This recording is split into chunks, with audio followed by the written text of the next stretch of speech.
Orang ini sengaja menyamar sebagai tamu dan duduk di bawah panggung.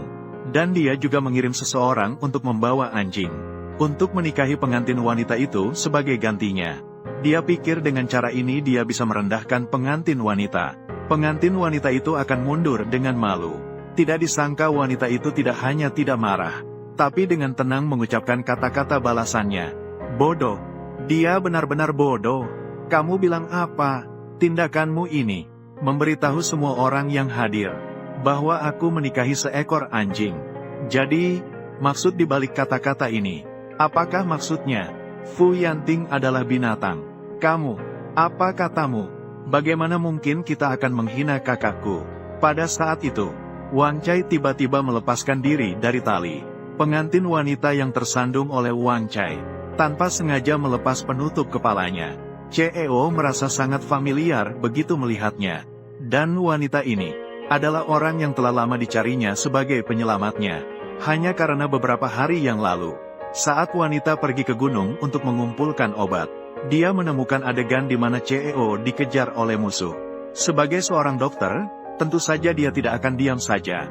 Dia meletakkan keranjang obatnya dan bersiap untuk menolong. Tanpa menyadari bahwa wanita itu sebenarnya adalah pemimpin seni bela diri yang hebat. Dia malah mengira wanita itu hanyalah gadis kecil. Lalu dia berencana untuk menyerang wanita itu. Namun, wanita itu sebenarnya adalah pemimpin seni bela diri yang telah menyembunyikan identitasnya selama bertahun-tahun. Dalam sekejap, dia berhasil menjatuhkan beberapa penjahat itu. Namun sebagai seorang dokter, dia masih tidak tega untuk melukai mereka. Kemudian dia segera memeriksa luka-luka pria itu. Pria yang pingsan itu ternyata adalah konglomerat terkemuka. Setelah diobati semalaman, nyawa CEO berhasil diselamatkan. Wanita itu baru saja selesai sibuk ketika melihat pesan burung merpati dari asistennya. Pesannya meminta wanita itu segera kembali ke rumah sakit untuk menghadiri pertemuan. Saat itu, sang CEO yang lemah akhirnya membuka mata perlahan. Namun yang terlihat hanyalah wajah samping yang kabur. Kurang dari 1 detik kemudian terlelap. Kemudian wanita itu menulis surat. Dia meminta CEO untuk pergi ke rumah sakit untuk pemeriksaan setelah bangun. Dan dia menyiapkan peta turun gunung untuknya. Kemudian wanita itu segera kembali ke rumah sakit. Mereka ingin orang tua menikmati masa tua mereka dengan tenang. Selama periode ini, wanita itu terus melakukan penelitian. Obat yang murah dan berguna. Namun masih kurang 1 jenis bahan obat. Wanita itu tetap berbohong dan meninggalkan orang-orang yang ada di sana. Ada apa, bos? Aku sudah memutuskan. Aku setuju dengan pernikahan keluarga Fu. Ramuan obat terakhir. Hanya leluhur keluarga Fu yang mewariskan metode ini. Baru saja tahu bagaimana cara membudidayakan. Bos, hanya untuk ramuan obat, kamu menjual tubuhmu. Menjual jiwa. Aku hanya menyetujuinya. Fu Lao dan cucunya setuju untuk menikah. 99 hari. Cukup bagiku untuk menguasai metode pembiakan. Selama periode ini, kamu harus mengelola perusahaanku terlebih dahulu. Di sana tempat tinggalmu. Kamu tidak perlu mengawasi sementara. Bos, sudah begitu banyak tahun. Akhirnya kamu tidak berniat untuk bersembunyi lagi. Akhirnya akan menghadapi orang-orang Anjia. Hal-hal yang berhati serigala dan berperasaan anjing. Pada masa lalu, orang-orang Anjia memanfaatkan kematian ibuku. Mereka merebut perusahaannya, mengubah wasiatnya, bahkan ingin memasukkanku ke rumah sakit jiwa.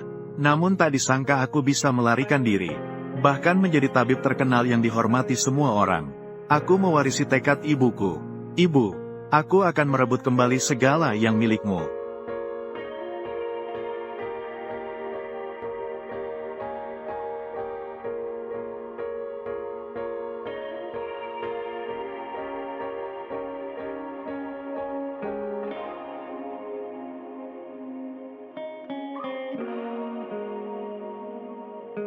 Kamu adalah tunangan yang kakek berikan kepada kakakku. Cuaca begitu bagus, malah membawa payung rusak. Benar-benar aneh. Tidak tahu juga kakek. Dia sudah bingung, malah mencoba bunuh diri. Aku juga ingin Yanting menikah denganmu. Aku sudah berjanji padamu. Jangan kira, dengan cara-cara curang itu, kamu bisa membujuk kakek. Kamu akan hidup dengan tenang. Orang seperti kamu Sama sekali tidak pantas. Masuk ke pintu besar keluarga Fu. Aku bersama ibuku, khusus memilih mobil rusak ini untuk menjemputmu. Naiklah sekarang. Halo, aku berbicara padamu. Maaf, apa yang baru saja kamu katakan? Aku sedang mendengarkan musik, aku tidak mendengarmu. Benar-benar anak kecil yang tidak berpendidikan. Orang seperti kamu yang tidak beradab, masih ingin menjadi istri kakakku. Menantu ibuku, tidak masalah. Bagaimanapun aku sudah berbicara dengan kakek Fu. Hanya 99 hari. Apakah akan bercerai atau tidak? Aku memilih sendiri.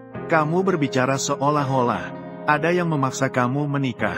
Kalau bukan karena kakekku bersikeras bahwa kamu adalah pertanda baik. Kamu adalah orang yang ditakdirkan untuk kakakku. Bahkan rela mengancam nyawa.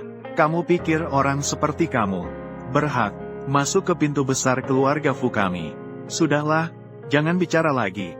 Kakekmu menyuruhku, sebelum jam 5 sore hari ini, harus membawa orang kembali ke rumah Fu. Sebelum jam 5, kalian seharusnya tidak bisa membawaku pulang. Mengibaratkan payung yang rusak.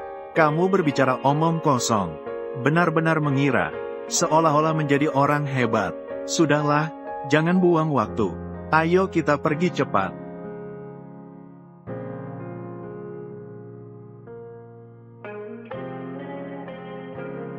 Yi, apakah tadi kau menendang pintu? Menendang pintu sampai rusak? Tidak mungkin. Biarkan aku mencoba. Kenapa kau masih diam saja? Cepat buka pintu mobil untukku.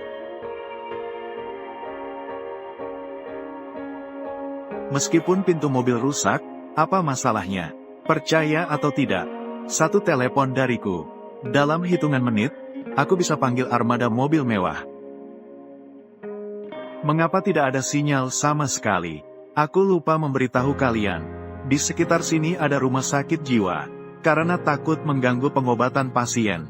Jadi, di sekitar sini tidak ada dipasang menara sinyal. Kamu, kenapa tidak bilang dari tadi?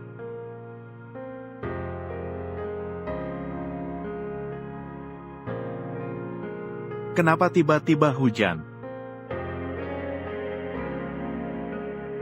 3 jam kemudian hujan berhenti. Payung terlalu kecil, tidak bisa menahan 3 orang. Namun, aku bisa membantu membuka pintu mobil untukmu. Cepatlah pergi.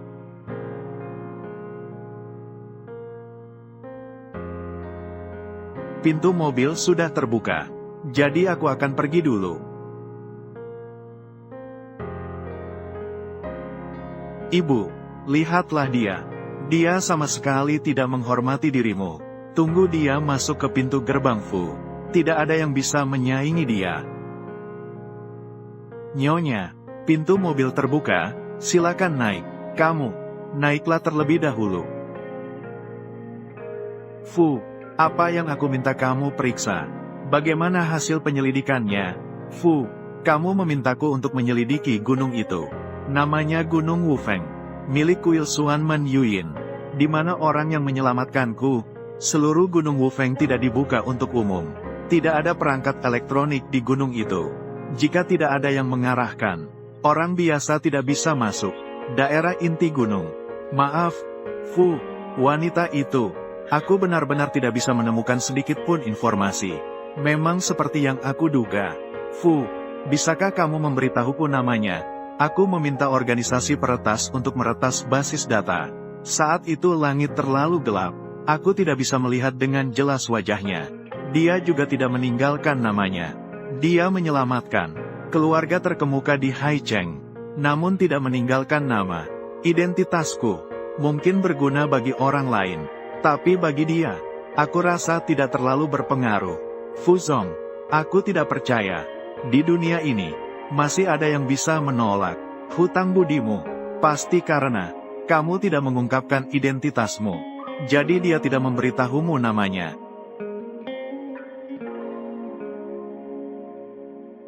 Fuzong, kakek mengatakan, agar kamu segera kembali ke rumah tua, kamu bisa menyelesaikan pernikahan. Katakan pada kakek bahwa aku terluka. Aku tidak akan menghadiri pernikahan. Aku bisa membiarkan wanita itu masuk ke rumah Fu. Itu sudah pengorbanan terbesar. 99 hari kemudian. Dari mana dia datang? Suruh dia pergi. Fu Zong, kakek sudah mengatakan. Katakan apa? Dia juga mengatakan, jika pada hari pernikahan, kamu tidak hadir, dia digantung mati di pintu masuk rumah tua keluarga Fu. Wanita ini juga tidak tahu menggunakan trik apa, membuat kakek begitu peduli padanya. Jadi Fu Zong, pernikahan 3 hari kemudian, aku tidak akan pergi. Kakek mengatakan itu agar aku hadir. Nanti aku akan datang dengan identitas seperti apa. Benarkan? Dia tidak menjelaskan lagi. Aku bisa menjadi siapa saja, tapi aku pasti bukan pengantin pria di pesta pernikahan. Bos Fu, kenapa tiba-tiba kamu menolak pernikahan? Bukankah kamu sendiri juga pernah bilang, hanya 99 hari, sebagai pemenuhan keinginan kakek? Satu keinginan. Benarkan? Apakah karena ini tidak mungkin? Apa yang tidak mungkin? Pohon besi ribuan tahun tidak mungkin berbunga. Pergi. Baiklah. Orang yang ingin aku temui, belum ada yang tidak bisa ditemukan. Jangan kira menyembunyikan identitas bisa membuatku tidak menemukanmu.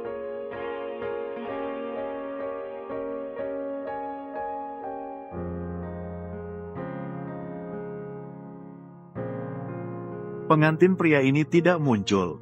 Apa ini pernikahan yang dihitung? Mengira bisa mendekati kakek Fu, bisa dengan mudah mendapatkan keuntungan. Sekarang berdiri sendirian di atas panggung malu. Kalau aku jadi dia, aku tidak akan bisa menghadapinya. Tidak datang ke lokasi pernikahan. Ini ingin menghentikanku. Masuk ke pintu besar Fu. Hei, kakakku juga tidak muncul. Bagaimana kamu masih punya muka untuk berdiri di sini? Tahu kenapa kakakku tidak muncul? Karena orang yang benar-benar disukai kakakku adalah kakak Huang Wei. Mereka sudah akrab sejak kecil. Hubungan mereka sangat baik. Aku menyarankan kamu lebih baik bicarakan dengan kakek segera. Ya, Nyonya Song, lihatlah, kamu begitu cantik. Mengapa harus pada seseorang yang tidak menyukaimu? Apa kamu hanya ingin membuang-buang waktu? Jika kamu ingin menikahi orang kaya dan menjadi istri kaya, aku sebenarnya mengenal banyak orang. Bisa aku kenalkan? Aku pikir kalian salah paham sedikit. Aku tidak peduli dengan Nyonya Huang ini. Apa hubungannya dengan Fu Yanting?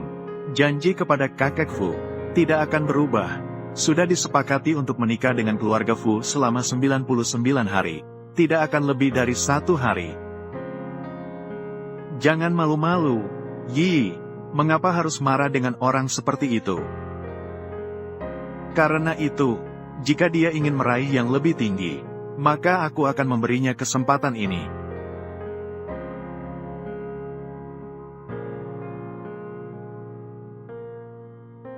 Kamu hanya pantas menikah dengan anjing ini.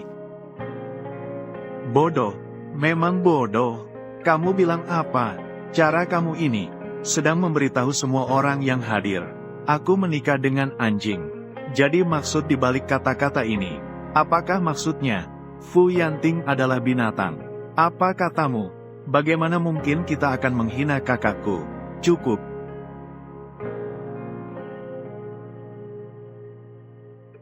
Kakek, sayang Lu Uluo, jangan takut, kakek akan membantumu. Tunggu saja. Tuan Huang, keluarga kita sudah lama saling kenal. Ada beberapa kata-kata, aku tidak bisa mengatakannya terlalu jelas. Tapi tidak mengatakannya membuatku tidak puas. Di pernikahan cucuku, kamu menghina cucuku. Siapa yang bisa menelan ini? Kamu bisa? Ini kesalahan keluarga Huangku. Pendidikan keluarga tidak ketat, membuat semua orang tertawa. Masih tidak cukup memalukan? Cepatlah pulang. Kakek, aku tidak salah. Aku tidak pergi. Kamu. Baiklah, kamu. Sekarang. Bahkan kata-kataku pun tidak didengarkan, kan? Kakek, kamu benar-benar memukulku. Kamu benar-benar berani merusak pernikahan keluarga Fu. Aku akan memukulmu lagi. 10 tamparan saja masih terlalu ringan. Kakek, Fu Yanting, sebenarnya tidak menyukainya sama sekali. Ya, kakek, orang yang sebenarnya ingin kakak nikahi adalah Jie Huangwei. Dia harus ikut campur dengan kakak. Hubungan antara Jie Huangwei ikut campur. Menurut pengetahuanku, Fu Yanting selalu menganggap dirinya lajang emas. Itu hanya karena kakak dan Jie Huangwei belum diumumkan. Maka itu bukan masalahku lagi. Kamu, sambil bertunangan denganku, sambil berselingkuh dengan wanita lain, mengembangkan hubungan gelap, ini seharusnya masalah kakakmu. Kamu, Fu Ge, calon istri kamu ini agak menarik, hanya penuh dengan tipu daya, hanya main lidah. Ini adalah calon istri kamu. Apakah pantas kamu berkata begitu? Dia juga pantas mendapatkannya. Beberapa sedang bermain. Dan juga, pernikahanku tidak menyambut orang yang tidak terlibat. Tolong pergi. Kamu pikir kamu siapa? Kamu berani mengusirku? Pengawal, apa kamu tidak dengar? Bawa orang yang tidak terlibat pergi. Biarkan aku pergi. Kakek Fu, keluarga Fu dan Huang sudah lama saling kenal. Kamu tidak boleh begitu. Tarik keluar. Biarkan aku pergi.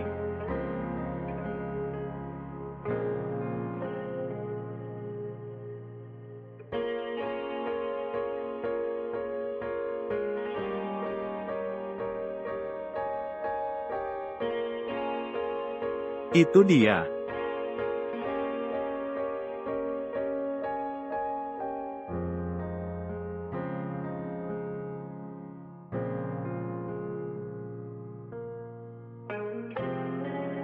Fu, bukankah kamu bilang tidak akan menjadi pengantin pria hari ini? Apa artinya ini?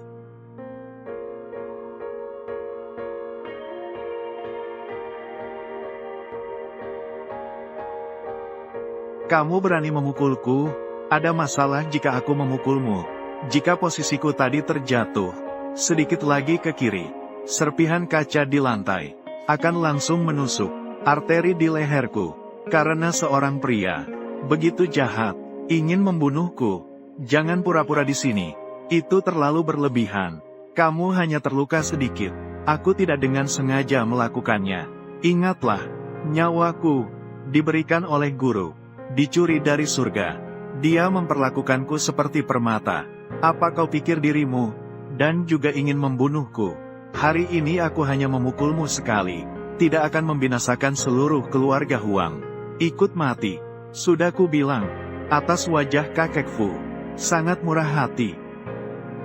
Hanya kau seorang desa, berani kau bicara begitu. Keluarga Huang akan turut dikuburkan. Apa kau gila? Saudara Yanting. Akhirnya aku menemukanmu. Dia sebenarnya adalah Fu Yanting. Kau yang menyelamatkanku di Gunung Wufeng. Awalnya sudah repot dengan pernikahan keluarga Fu. Jika ditambahkan hubungan seperti ini, masalahnya akan semakin banyak. Identitas ini, aku tidak bisa mengakui. Maaf, aku tidak tahu apa yang kau bicarakan. Orang yang menyelamatkanku di Gunung Wufeng. Apakah benar kau? Bukan, kau berbohong. Tuan Fu, Gunung Wufeng yang kau sebut, aku sama sekali tidak pernah mendengarnya. Apakah aku benar-benar salah mengenal orang? Saudara Yanting, apa yang kamu bicarakan? Kakak, kau datang tepat waktu.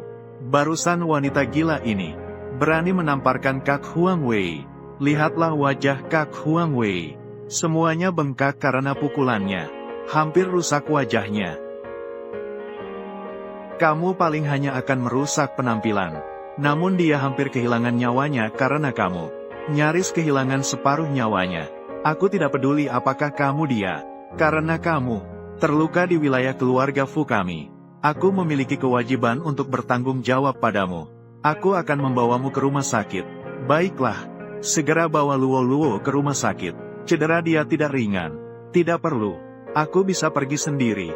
Kakek, aku pergi dulu.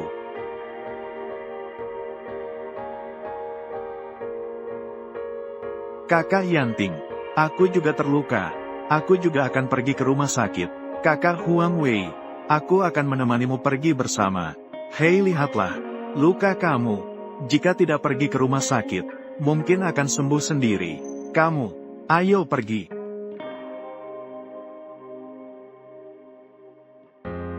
Aku kirim kamu. Tidak perlu repot. Kamu masih terluka. Perlu istirahat. Aku bisa menanganinya sendiri. Bagaimana kamu tahu aku terluka?